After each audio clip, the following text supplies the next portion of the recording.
part of SOCI's work is that we went ahead and looked at what are the types of barriers that keeps our communities from thriving, because that's what we want. We want everyone to thrive. And what's happened is that we have a variety of statistics, and it's always cuter. Statistics are a lot cuter if kids are part of it. So we have some kids that are going to be our little sign holders.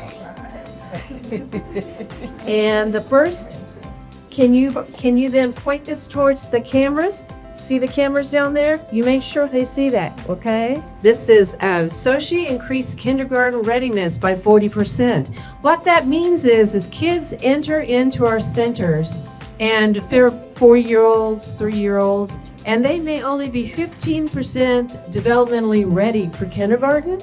By the end of 9 months of being in a high-quality early learning center, 70% of those kids are going into kindergarten ready. This is equally as important in Kansas as it is in Missouri. And that is, we have 61% of Missouri parents report workforce disruptions when they do not have high-quality early learning centers for their children to go to. Many times what happens is that there's disruptions in that particular workforce that their kids can't go because the classroom's shut down. Parents can't afford high-quality early learning education. It's like 38% of their paycheck goes to paying for those services.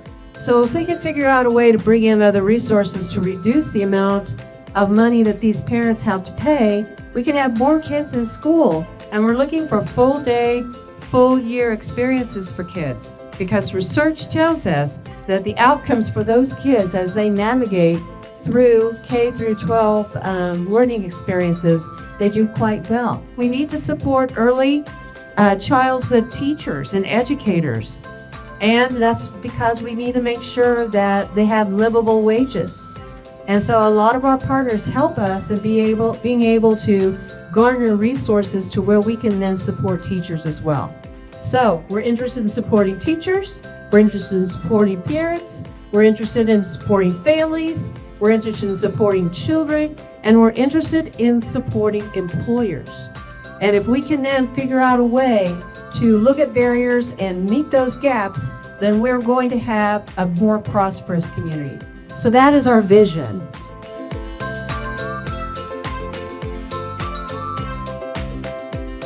Patrick and Brittany Mahomes have become strategic visionaries when it comes to philanthropy.